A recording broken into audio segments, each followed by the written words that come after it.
thank you all for coming today. I really appreciate your time.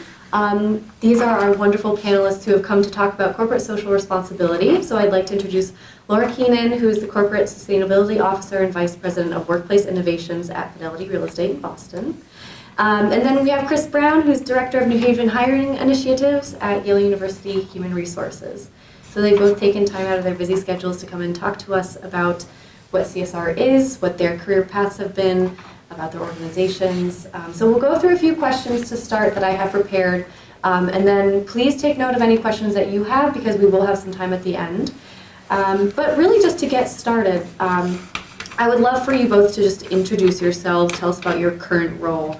So Laura, if you don't mind starting us off. Sure. Yourself. So thank you for having me. It's nice to see all of you. And thank you for kind of proactively taking charge of your careers and exploring options and considering different opportunities.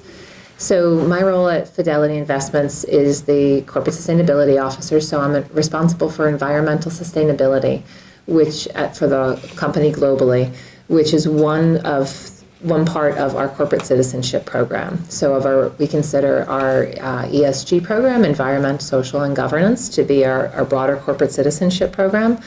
And I can talk a little bit about the social responsibility piece too, which I think will probably marry with I think much of the work that I understand you guys do. Mm-hmm. I can talk a little bit more about kind of my history later if you want, or now, whatever. I think we're going to go into that a little bit later, kind of how past experiences, yeah.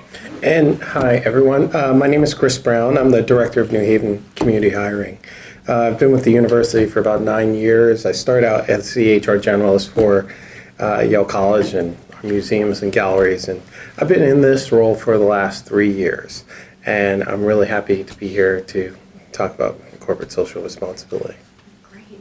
So to kind of further what you do, I would like to maybe talk now a bit about how you, in your day-to-day, engage with various projects. I know you and I were talking a bit about kind of project-based, how you actively engage in the community, whether it's in an environmental sense or a community sense, and kind of keep that a little bit broad. So how do you actively engage with that community? Sure. You want to start? Sure. So, of course, in this role, the goal of our hiring initiative is to hire New Haven residents.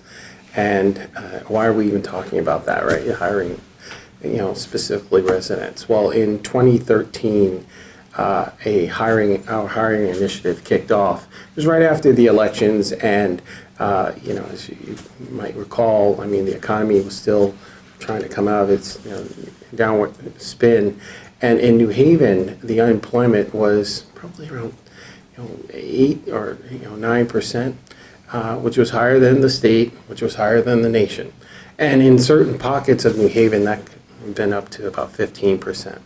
So a group of leaders here in the city, the university, the hospital, UI, our Chamber of Commerce, our alders, all got together to talk about the economic issues. And they put together an organization called New Haven Works to help residents to find employers and work with them. And internally, we create our initiative. So in this job, I work very closely with New Haven Works, but I also work with, I'm going to say most, if not all, nonprofits in our area. There are organizations like Strive and Emerge, and they're all different groups, and we actively work with all of them. Now, some organizations are different than others. Some have a specific focus on employment, and those are the ones we most align with. But I was down at the reentry court about a month ago, speaking with a judge there, and just working with them and their members on the employment issue. So we won't be able to hire everyone, but as you probably know, our mission here at the university is to advance, disseminate, and preserve knowledge. So we're trying to share knowledge with folks in the community to be able to help with this. Yeah, that's great. Thank you. Laura? So if it's okay, if we can, that would be great. So at Fidelity, we get involved in the community at a variety of levels. at different scales. So at the most local level, we target our locations where our offices are. So we are a company that is focused on helping you to maintain financial health and wellness. So our goal are to work with each of you to inspire better futures for you, to help you manage all of your finances and your life, to achieve whatever your personal goals are. And that's really what we're about. And when we consider where our offices should be located, we look at the demographics in each region to look for which populations have all the skills that our employees need. And then we become very invested in the communities where we have offices. And we do that through a variety of ways. So under the social category, so this was more broadly our corporate citizenship program that I talked about earlier, the E, the S, and the G essentially. The G is the easy part. We're a financial services company largely, so we have a lot of compliance and good governance in place. That's the easy part. The part that's far more interesting is the environmental piece, which I'm responsible for, and then the social piece in terms of the community involvement. So we look to employ, obviously, the people in those regions. Additionally, we are working to develop programs, look for opportunities where more support is needed. And we largely focus our efforts on education in all of our communities. We also are focused on populations that could benefit most from our support. So we're very focused on diversity and inclusion as well. And educating women is a specific focus for us, because we know that women in this country will control the majority of the money by 2020. So, and women statistically, looking at our surveys, don't feel as confident as men do in their financial management. So we're very focused on kind of a variety of targeted audiences. And we do that in a variety of ways, from corporate volunteer days where we go in and work with a specific community or on a specific project, just donating volunteer hours, to having mentorship programs with people of all ages, but mostly 25 and under, where we will do kind of one-on-one mentorship, as well as working with local chapters of the department, local state chapters of Department and Family Services to support families in need at a variety of levels. From backpacks, for example, we fill thousands of backpacks every year in each of our communities. So in Boston, as an example, we have about 5,000 employees there, and we fill about 2,000 backpacks. So kids go off to elementary school or middle school with backpacks full of all the supplies they need. We provide teachers' classrooms, but then we also come in and provide educational programs, very focused on STEM as well. So really kind of targeted in each of those communities to figure out what the needs are of those communities and how our services and kind of our skill sets can benefit that community. So we really tailor it at all of those levels. So that's really kind of one place. Another place that we focus is Fidelity provides their employees with a matching program. So if I take $1,000 of my personal money and I put them into a charitable giving account, Fidelity will match me. And so then I have control of $2,000 that I can donate appropriately. And so Fidelity actually has one of the biggest charitable arms in the country, and they leverage that by strongly incenting us by matching our donations, and then empower us to make the choice as far as where that goes. So that's an opportunity. But then additionally, in terms of the environment, obviously climate change and global warming is not a problem that we can solve within the walls of Fidelity. So we have strong partnerships that we are developing. Not only are we good responsible environmental stewards by minimizing our footprint, by building all of our offices in a responsible manner, operating them responsibly, minimizing our greenhouse gas emissions through travel reduction and printing. You'll see I'm paperless. I've been a virtual employee. I haven't had a desk for the last 6 years. So finding new ways to think and work differently. So we're minimizing our impact on the physical environment, but then additionally working with local community partners we have a partnership with the Green Umbrella, for example, in Cincinnati, Ohio, which is where we have one of our campuses. It's a local environmental organization that works at the district level in the Cincinnati area to partner with others to make change. In addition, we have national and global partnerships with organizations like the Series organization to figure out how we can implement change and impact differences in the global community. That's really great. That's a lot. Definitely. Wow. I don't think I realized about the charitable giving piece where they match. That's really interesting. Thank you both for sharing a little bit more about those kind of initiatives and how you work with your community. Sure. What I'd love to kind of go into now is a little bit about your personal career path. So how did you, maybe Laura, if you don't mind starting, how did you come into CSR, get into Fidelity? Sure. What did that look like for you? Sure, I can say that as an undergrad, never in my wildest dreams did I think I'd work for a financial services company. I am somebody who's always been very focused on the greater good and where I can have impact. And as a high school student, I was very creative, really liked to figure out how to solve problems. And so that led me to pursue a career in architecture. So I'm a licensed architect.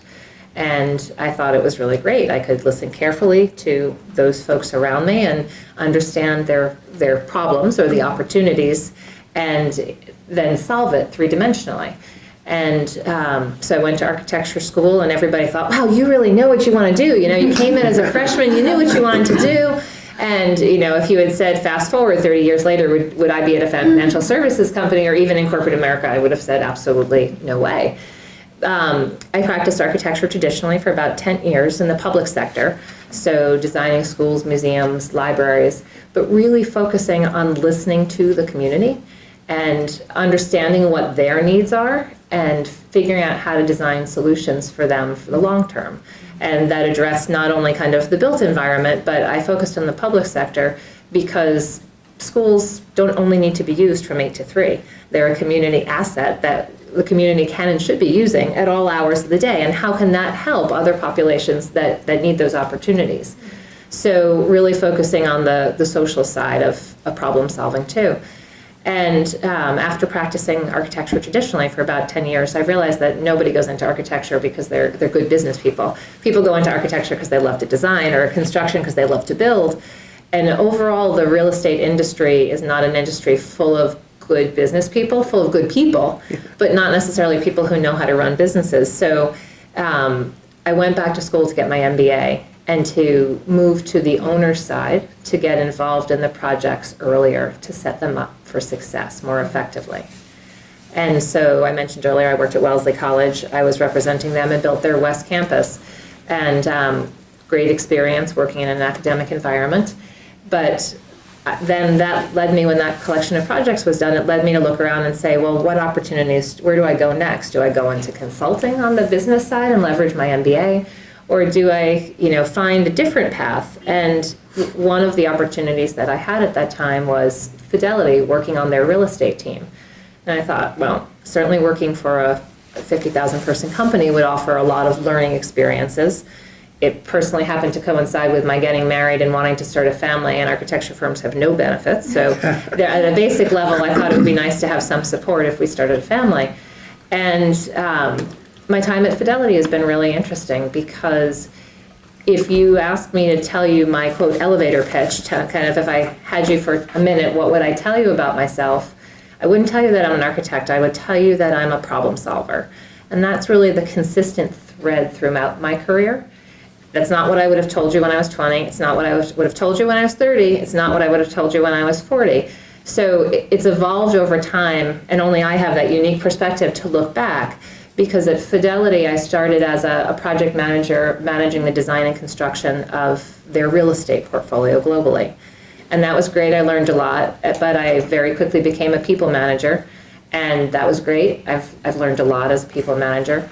Then in addition to that, and I was managing almost all of their design and construction projects globally. Then I moved on to, in addition, managing our corporate art group, kind of a random thing, but it started to bring me back to my core kind of focus. Fidelity has large contemporary art collections, the size of a medium-sized museum. And unlike a museum, most of our work is displayed for the benefit of our associates to help them think differently. That said, it was nice to come back to a more community-based focus. We work within our communities. It's yet another way that we make good investments in our communities by looking at mostly upcoming artists who show a lot of promise, and we want to invest in them and invest in their future and in the community that they come from. And so that was bringing me a little bit back to my purpose-driven nature of my career. Then I also kind of then recently, only 18 months ago, went back to this environmental sustainability role. And that's continuing to bring me back to my kind of impact purpose-driven desires personally. But the constant theme is I like to solve problems. And any place that I can work on making things better and having a bigger impact, I'm trying to figure out how can we as a collective society kind of move things forward is really what's driven me. So Fidelity's provided an unexpected career path for me, certainly that I never would have seen originally. That's really interesting. That I didn't realize about the architecture piece coming into that, and that's a really fascinating way to start one place, see the problems, and go back to school. That's really, I hope you all found that really interesting, because I certainly did. That's great. And Chris, kind of same question, where did you start? I've got a question for you. Oh, sorry, a follow-up question, sorry. How long have you been at Fidelity? 12 years. 12 years, okay. So you've had a chance to do a lot, it sounds like, in that time period. So Fidelity is a place, I think like a lot of companies and institutions, where they really support your growth and empower you. And that's something, I think one of my most important learnings is to take the time to do that introspective work, to say, what is it that you really like to do? Because Fidelity, since I'm a problem solver, I'll see an opportunity. If we all work together every day and there was something that we could do better, I would say, hey, guys, what do you think if? And at Fidelity, they just say, yeah, absolutely, that'll make it better. And Chris would do his part, and you would do your part, and we'd all do our parts. I would lead the charge to kind of make sure it happened. And then at the end, somehow, all of our days are easier. And Fidelity has really empowered us to do that and to continue to learn and grow and evolve, which is why we've, as a company, have done so well. And I think that kind of drive for innovation has led me with lots of career opportunity as well. Great. Oh, that's interesting. And Chris, we'd love to hear a little bit, how did you get into the New Haven Hiring Initiatives project, to your path to Yale? Yeah, so, I work in human resources. And, people ask, like, how do you get into human resources? You need a code or something to kind of figure it out, right? I remember being on campus when I was in college, being recruited, and my initial thought was to go into retail. That was my passion at that time. And I was being recruited, and, at one point I said to myself, boy, that Bill Vassell, he's got a great job. And he was the recruiter on campus who was coming to speak to us. And I said that probably to myself and just kind of filed it away, did my job, my training program, did well. But, at times in my life, I went back to like, boy, that Bill Vassell had a great job, right? So what's the message there? Like when you think or meet people that are interesting and you think their jobs are interesting, write that down or file that away, because that might be your little, internal voice saying that could be good for you. So fast forward, I stayed in retail, and then I went to New York. I went back to New York and went to research. I worked for Morgan Stanley, doing that there, doing a good time when the economy was good, and enjoyed that, and enjoyed research. And I took that actually to an advertising agency, J. Walter Thompson, and did research there. So you guys know Jim Patterson, right? The novelist. He was working there at the same time, and I was doing research, and I would get requests for him, like, how many pizza boxes does it take to get to the moon? And you're like, where's this request coming from? Little did I know he was working on his books, that he was writing, right? These Alex Cross novels that I'm doing the research for. Like, go figure. Anyway, but I was researching a topic of diversity at the time, and that really piqued my interest, and I got a chance to put together a little deck for it, and I shared that with The Gap. My girlfriend, who's now my wife at the time, worked for them. And I went out and did a presentation for them at one of their store managers conferences. But where am I going with that? I got a chance to like test out the HR waters, if you will, because I'm talking about a topic that was important in their HR team. Their recruiter said to me, hey, if you're ever in California, look us up. So my wife and I were like, you interested in California? Sure. So we just moved out there, and she got transferred, and we moved. And I called up the recruiter and said, hey, Stacy, it's Chris Brown. She's like, hey, Chris. I go, I'm here. She's like, that's great. And she didn't have a job for me. And, she said, so much. And she said, well, call me back, later on in the week. And I called her back, and she said, well, I don't have an HR job or diversity job for you. I have a job as a store manager or assistant store manager in one of our stores. That's the best I can do for you. And I'm like, and it was like half of what I was earning in New York doing research. And I was like, oh, man. And I had to, make a real tough decision. And this may happen to you at some point where you have to decide, like, do I need a lot of money or do I want to follow my passion? And I said, I put the stake in the ground and said, I'm going to go with my passion right now. So I took the job, and, I worked with people near corporate and got a chance to meet them, but it didn't pan out into a job at the time. But what I did do at that time was, we were doing some things with some organizations from a diversity standpoint, and I had the list of organizations. I went and interviewed them all on my day off. So I met, all sorts of nonprofit organizations, and there was one that kind of struck a chord with me. It was the Urban League in the Bay Area. So I was like, okay, that's cool. And they actually offered me a job as a job developer. I was like, all right. And what's interesting today, when I'm working with an organization like New Haven Works, that's what they do. And when I talk to them, I go, I've been in your seat before. Working with the community and helping people to find jobs. And that kind of brings me, closer to where I am today. But long story short, we were moving to Boston. The Gap offered me a job as a recruiter. So all things happen for a reason. And that was really my entry into HR. People think HR is about, helping people. Like, oh yeah, it's, wow, I love people. I'm a people person. Like, we hear that all day. But it really is, being a strategic partner, to businesses and to hiring managers and departments. Like, you're a strategic partner. And that's the thing I want to just share with you, because it's not about helping people. It's helping organizations to make great decisions, to help them to thrive. Because if the organization is thriving, then the people thrive, right?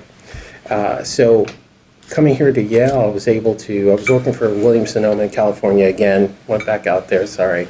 And, but we moved back east after that, and I was working in Brooklyn for West Elm, you probably know it, and I was traveling from Connecticut to Brooklyn. I thought, like, I don't want to take the train every day of my life. Like, people look so pale on the platform. So I told my wife, I said, one day, I want to work in Connecticut.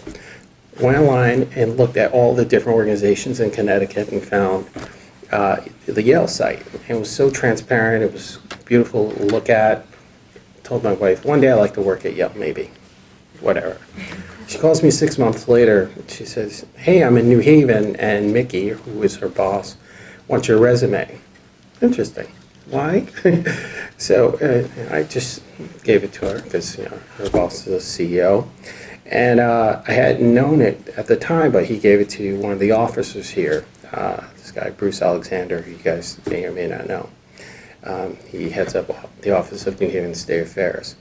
And then I got into meeting HR folks, got hired shortly thereafter. But my role has been in HR, but I think Bruce, with his forethought, because I worked very closely with his organization on my hiring initiative, thought, maybe he saw something in my background or experience that might work well here at the university. So I guess my message is, tell people sometimes what you want to do. Just say it out loud so that, others can hear it. And if they can help you, I'm sure they will. I think the other thing is, listen to your internal voice about things that you like. Don't kind of brush it off. Write it down, or just capture that moment, because I think it will come back, and help you in different ways. But my job is great because I actually do get to help people. And when I walk around campus and I see residents we've hired, it's inspiring. But more than just hiring people, because we have a goal to hire 1,000 people, what we're trying to do actually mirrors what the president's goals are.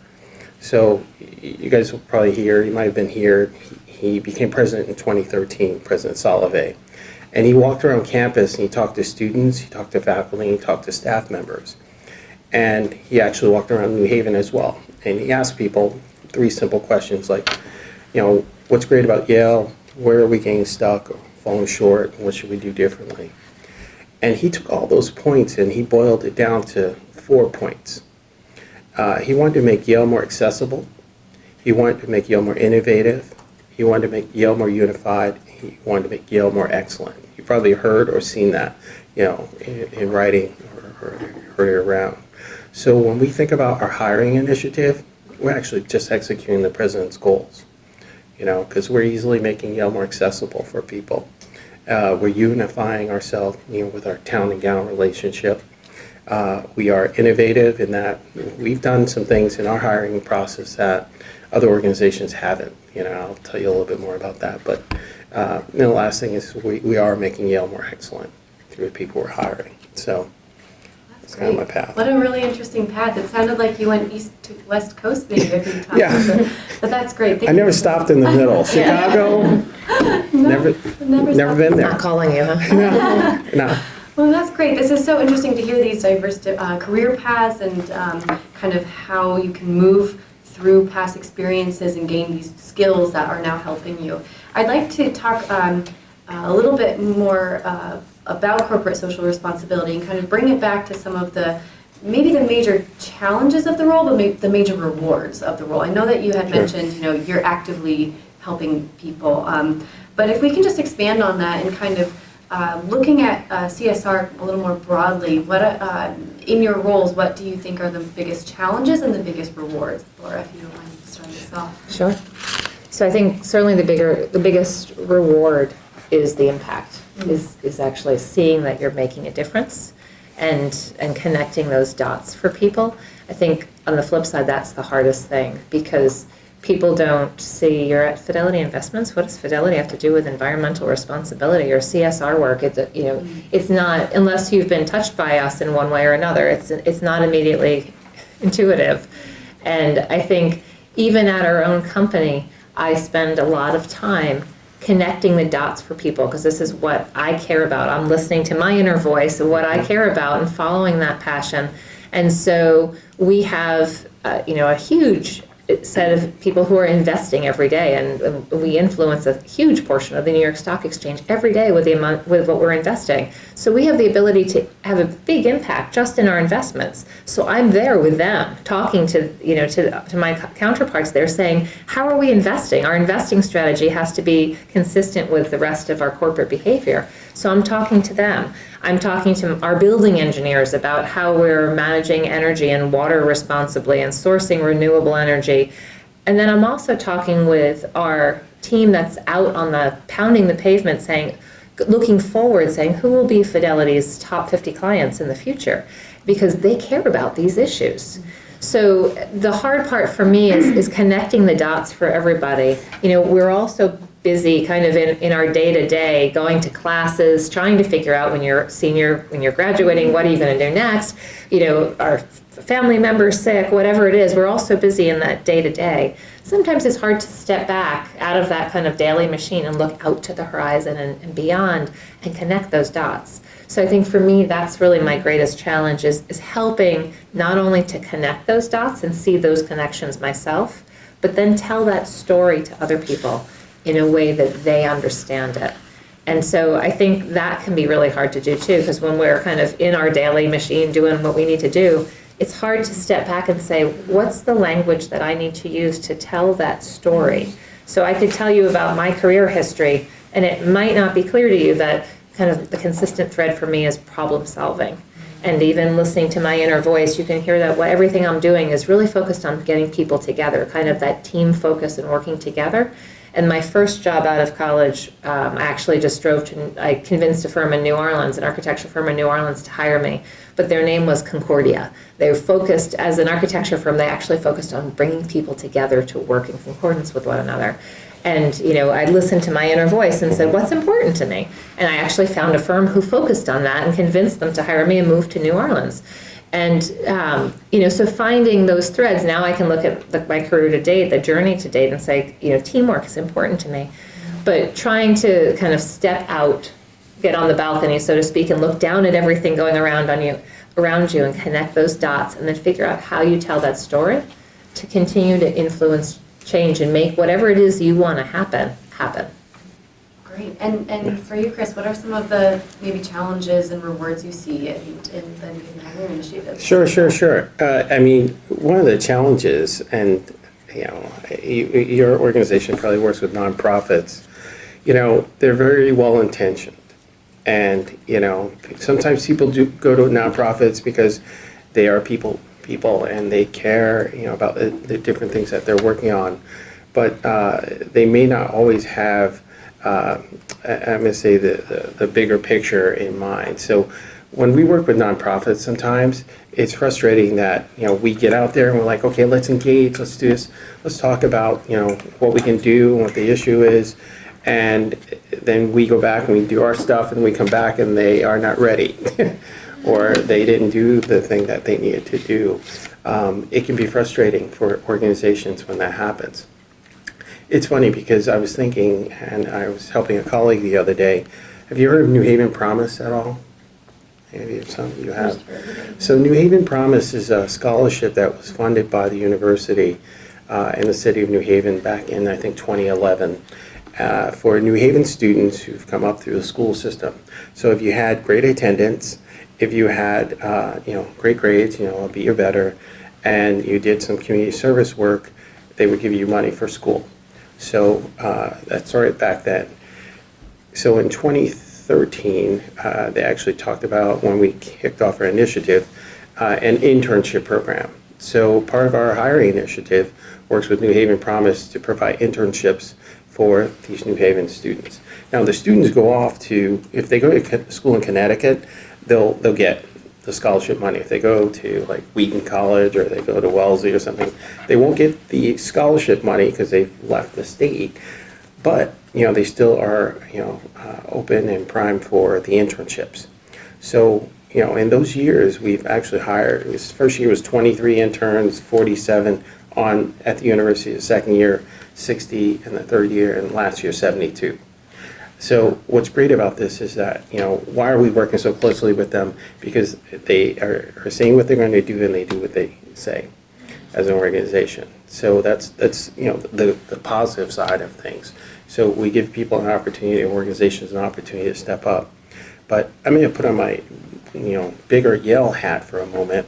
So, and you probably know that we were laughing about this a moment ago. So Yale is actually the largest employer of Yale College graduates. Yeah, you might know that. So how does that happen? So of course we hire people in our investments office. We hire people in as Woodbridge Fellows. And you guys have probably looked at those opportunities as well. Students graduate and sometimes work at Dwight Hall. You're all familiar with Dwight Hall, as well. So there are different paths to take to work in CSR, having attended Yale or even being around Yale, that might be of interest. My colleague Karen came from the Office of New Haven State Affairs. She oversees the Woodbridge Fellows, or President Public Service Fellows. We work very closely with the United Way, and we've had people graduate and go off and work there as well. Our work with the United Way, which is another organization, nonprofit, that actually does what it says it's going to do. So, this year we have a $1.35 million campaign, of trying to raise funds for that. And we're like this close. We're like $50,000 away. help us, Fidelity. Just kidding. No, we'll talk later. What's great is that we're able to help, the greater New Haven area, New Haven, that way as well. And that's how our associates here, our faculty and staff members really like chiming in there to make things hum. So, I think that's another positive thing about, I'm going to say, the university, and that like our outreach, to the community is very strong. I think it's interesting because I think we don't look to be on the front page of the paper. That's not our thing. Like Fidelity, you have marketing, and you have great people like yourself who go out there and talk about these things. We actually rather be on like page 4 or 6, and get it done and kind of make it happen, and know that the story isn't about us. It's really about what other organization we're trying to help, and do something with. So.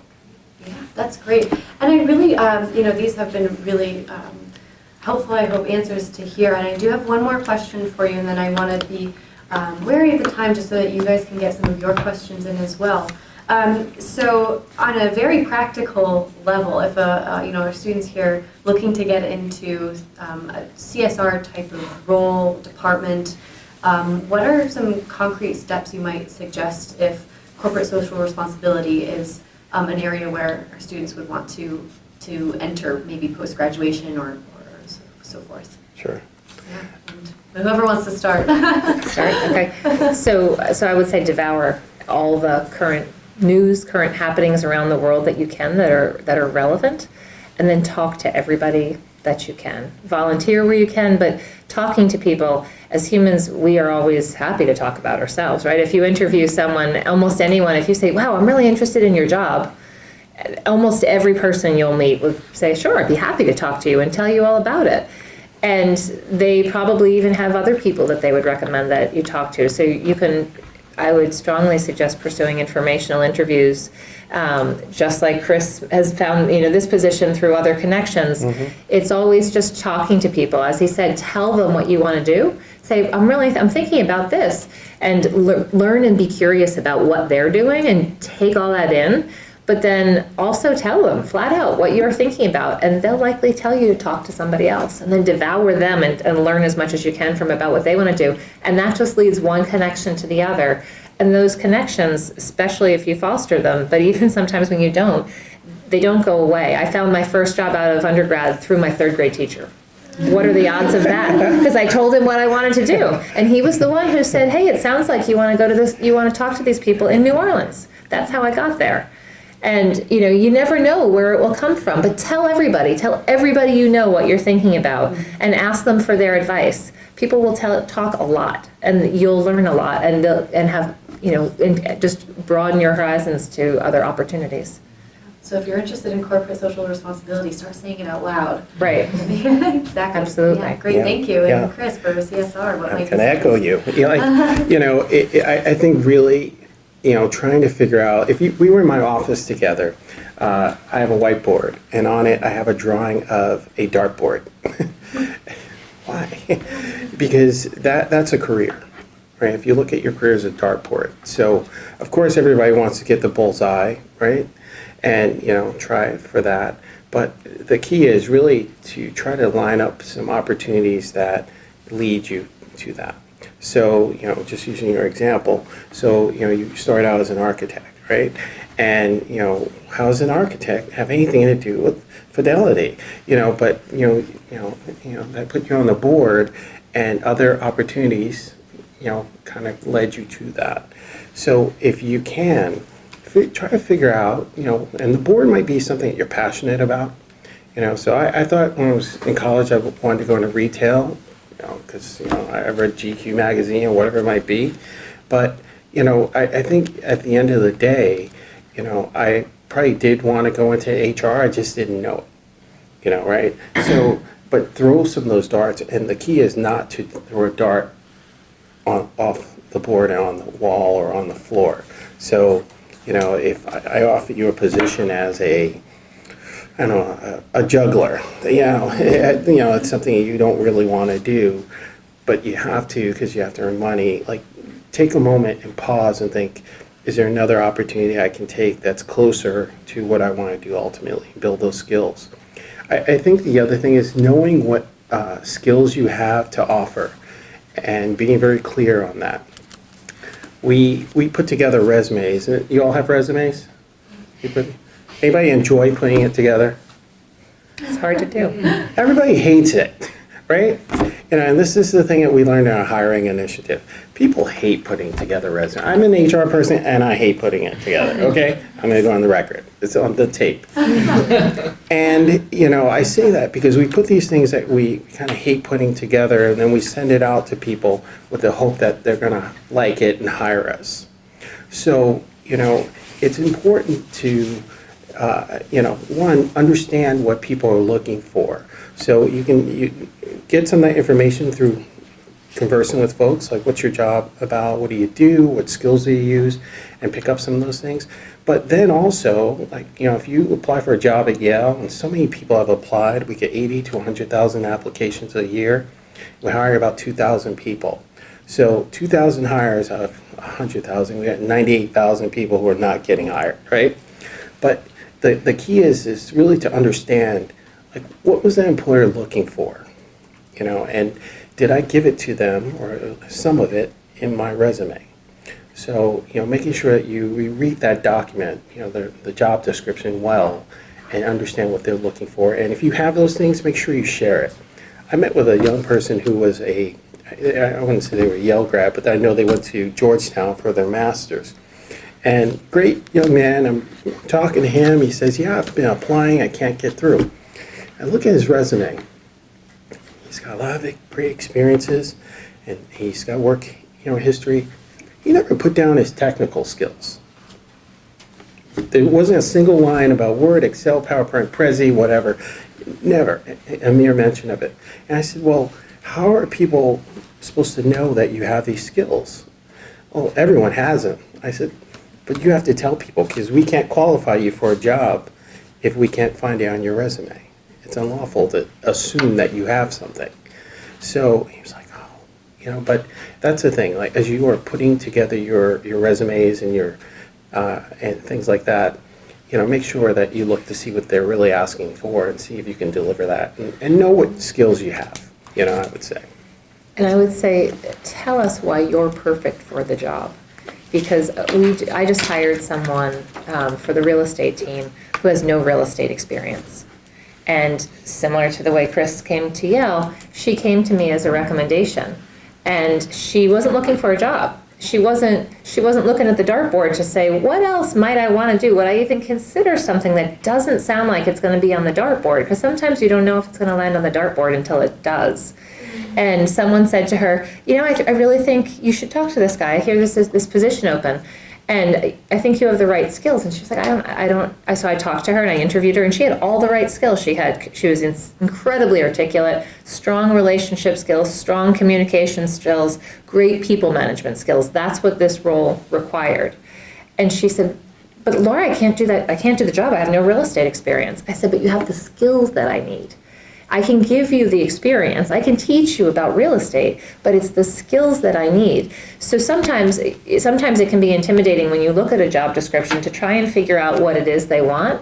But if you read between the lines and you think that's you think you're going to be great, tell us, leverage that cover letter. Lots of people don't write cover letters anymore. They're actually really important, because I might read your resume and not know the things you didn't say. But in your cover letter, when you get a chance to say it in your words, I am perfect for your position because I have these skills. Mm-hmm. If you've read that those skills are needed. And then more importantly, I am proactive and passionate about it, and I want this job because of this.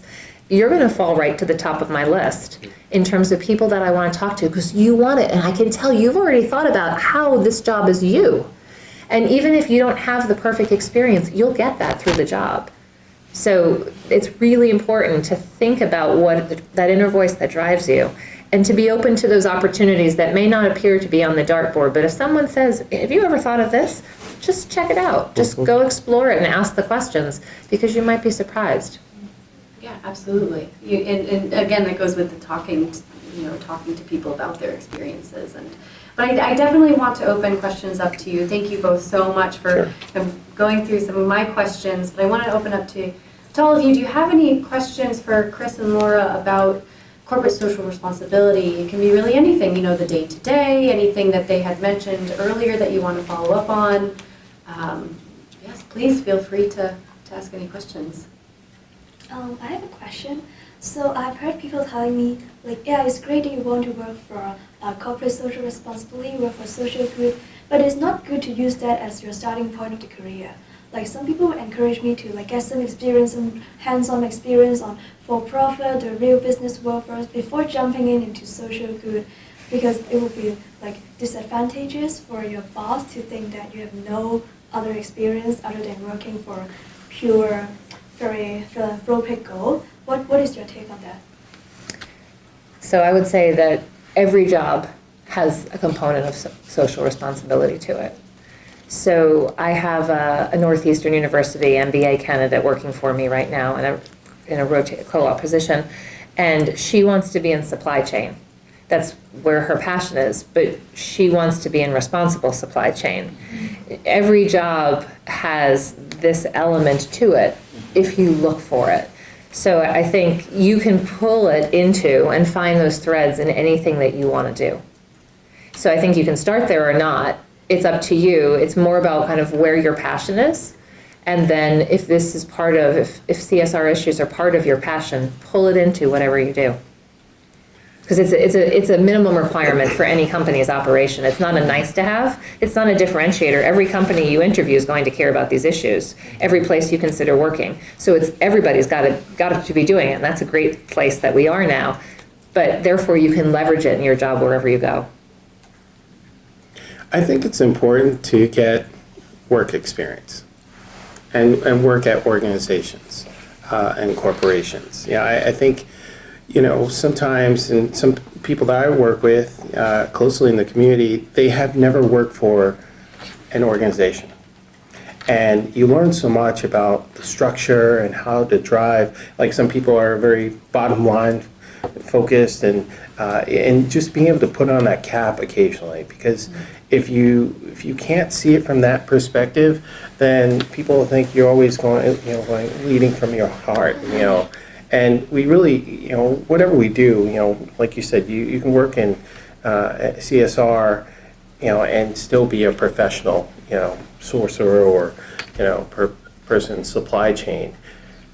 It's important to be able to see both sides of it. So I wouldn't just immediately rush into it. I think it's good to get, a chance to see the other side so that you can have a balanced approach to it, because I think that really matters. When people don't understand, like we hear it sometimes, why doesn't Mother Yale give us money for this? And we're like, because you haven't seen the other side. Because, it's not just as if Yale has this huge endowment and we're just holding the money and not doing something. There are things and parameters and all sorts of requirements that take place that, preclude us from just doing that. So it's good to see it. Questions? Hi. I really appreciated the talk because it struck me that the singular nature in which a lot of people think of careers is quite a fallacy, because drawing from your experiences, the wide breadth of your exposure genuinely fascinates me because it shows the potential of transitions, which leads into my question. I really appreciate the fundamental nature of skills when it comes to careers, and I see how transferable they are, but I also understand that not all roles are equal and not all positions can be easily one-to-one substituted. And I'd like to know from your experience across the variety of experiences you have, what are some of the challenges during those moments of transition between different roles, between different careers, positions, have you experienced, and how have you overcome them? Please. You want to go first? You want me to? I'll jump in. So I think sometimes we are picked for roles that we might think that we're not ready for. And you might say to yourself, well, I don't know, but I think someone said it the other day, I love this expression, that people aren't being hired for doing everything perfectly. They're being hired for their batting average. Any sports fans here? Baseball? All right. So in baseball, it is such an unsuccessful sport. People fail in baseball. If you can hit a ball 3 out of 10 times, you're a Hall of Fame player, right? So, the sentiment that someone shared with me, I was like, that's great, because we're so afraid sometimes to make a mistake, and we want to be perfect. But, if you think about being in your job and you're being hired for your batting average, for not, doing it all perfectly, but, trying things and failing. Because that's how we learn, right? That's how we get better at things, by doing that. So, adopting that kind of a mindset, I think would be really, empowering. And I think leveraging as you go through that process and learn what you're really good at, kind of what that inner voice is, what drives you forward, and then leveraging that in those moments. So I went through 9 interviews to get into Fidelity Investments. My 9th interview was with the president of real estate, and she's a fantastically smart and wonderful woman. And she walked into the room with my resume in her hand, and as she was closing the door, so hadn't even shaken hands and kind of formally said much of anything, closing the door, she said, "Hi, nice to meet you," closing the door. "I see you have no corporate real estate experience. Why should I hire you for this job?" Right to your question, right? She just went right at it. And my answer was exactly your question. I said, because my skills transfer directly. So I've never worked for a financial company. I've never designed corporate real estate. I'm new to project management, being on the owner side of the equation, seeing things from different sides, as Chris said. I'm new to that side. But I know how to manage people. I know how real estate works. I know how the process works. And I gave her some examples of other projects and how I would run her projects just like I had run others, because I knew my core skill set was focused on problem solving and bringing those teams together to solve problems. And I can do that anywhere. So, I had some idea of that, as I said earlier, kind of focusing on that team aspect and kind of the greater good, that part of what I wanted. I listened to my inner voice early on, but as I've learned where my skill sets are, I've kind of refined my message a little bit. And so as you're going through those new experiences, and some are successful and some aren't, learn from the ones that are successful and the ones that aren't, but to say, what is it that you're good at? And kind of where do you want to spend your time to get you excited? I mean, whatever you do, every day we all want to come to work every day and be really excited and passionate about it. You never want to be in that position, as Chris said, where we all have to make decisions at different points in time, because what we're doing every day isn't always exactly what we thought it would be. But to figure out where are those skills, those things I really care about, and then focus on them and leverage them in that new role. But I think the other thing too is the technology is so fantastic that it's reinvented everything. If you guys think back at how different life was even 10 years ago, 10 years ago, the smartphone has changed everything, and everything is immediately accessible, which means everything has to change really fast. And to Chris's point, nobody expects perfection. It used to be that, you'd be really good at one thing and you'd have the time, and it wouldn't, because things worked more slowly, the time to really focus deeply on it and get more close to perfect. But that doesn't exist anymore. And Fidelity's focus is pace over perfection. We want to try and get there faster because our competitors are going to get there faster. So it's not going to be a perfect solution, but just go for it. And you are going to fail. There are some things that are just not going to be as good as we'd hope. But most importantly, we're focused on the customer experience. If you are Fidelity clients, on your experience, that's what we're focused on. And everything else, if it's not perfect, that's okay. So just adapting quickly is why your skills are so important, was what I was getting at, if that makes sense. Yeah, I think one more question, and that's... Yeah, so I just have a question on how to change a corporate culture, because I know corporate social responsibility is not something that you can achieve individually. You have this passion, but you also have to influence your boss or your colleagues. And sometimes it would be very frustrating if you are the only one who have this passion, this will to change. But Do you work with me every day? No, but I have been I know there are some companies who the colleagues are just I just want to earn this money and I just want to get off work on time. I don't care about doing good to society or anything like that. So it might be very frustrating to be in that position where you want to change, but you don't you're the only one who wants to change. So how do you deal with that? So I think that's true in any field that you're in, because wherever you are going to see certain solutions and want to try and influence people to change in that way.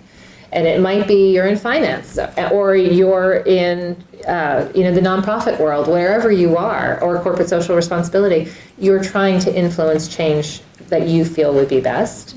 And I mean, Chris said it earlier, you have to be patient. And some days I want to impact the greater good. I want to reduce our greenhouse gas emissions. How can we not support the Paris Accord? Like, some days my head wants to explode because I can't move fast enough. But I have to step back and be patient and connect those dots for other people, because they don't necessarily see, like Chris said, they don't see the other side. So they may just not see my side. They may not have experience on it. So I have to be really articulate in my message to try and help them understand why it should be important and why they should have to move that way. So it definitely requires lots of patience, but lots of good storytelling and your willingness to look at it from their side and understand how can you connect with them, make it relevant to them so that they understand it and they care too. I'm going back to my office again. You guys should visit me sometime.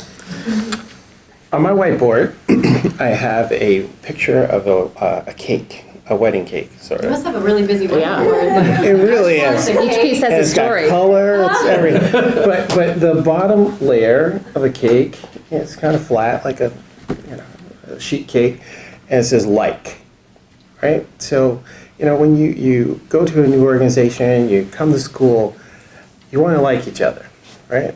Yeah, it's important, to like each other. And it doesn't take a lot to get to like someone, I think. The second layer of the cake is a little taller, a little wider. It's trust. And, we don't automatically just walk in and trust someone. Like, it takes a while, right? So we might like you. Hey, I like you. We smile at each other. That's good. I see you every day. But I might not trust you, So you've got to work hard to build that trust. And it comes through communication. It comes trial and error. Saying what you're going to do and doing what you're going to say, right? It's really important.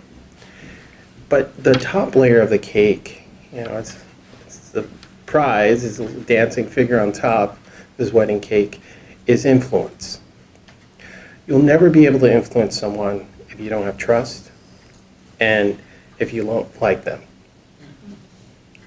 It's so important, whether it's at work or in your clubs or whatever it might be, or your parents. You will not be able to influence someone unless you have those other layers. So it's important that no matter what level you are, you like your organization, you like being there, you like the people you work with, and you do everything that you need to do. You say it, you do it, all matches up, and you build that rapport and that trust. Once you have that, then you can get people to listen to you and do what you need them to do because you've been able to do that. That's so important. And it takes time, that middle layer, and it's trial and error, but if you can get there, you can make an organization really move, and the leaders in it. So a common theme too, that just to reemphasize, Chris is talking about building trust by listening to other people. So listening just becomes extra important. We grow up as kids, as young kids, not you as grown adults, but being completely egocentric, right? We're just focused on us. And I think it was a big part of my career development to really listen to other people, to build those relationships and that trust. And that's very consistent with also then that internal listening to your inner voice. So for me, definitely something I still work on is being a really good listener to what's happening around you, as well as that inner voice. It's that balance, but listening to around you everywhere, essentially, and internally is critical. Great. Thank you so much. We should give a very warm thank you to Laura Keenan and Chris Brown for joining us. Thank you both so much for talking about your roles in corporate social responsibility. We're so glad we got kind of two different experiences and two very different organizations and different programs, kind of the hiring initiatives and environmental. So really appreciate your time today. And thank Pleasure. you. Yeah, thank you for coming. Thank you guys so much. Thank you so much. Yes. Appreciate it. Good luck.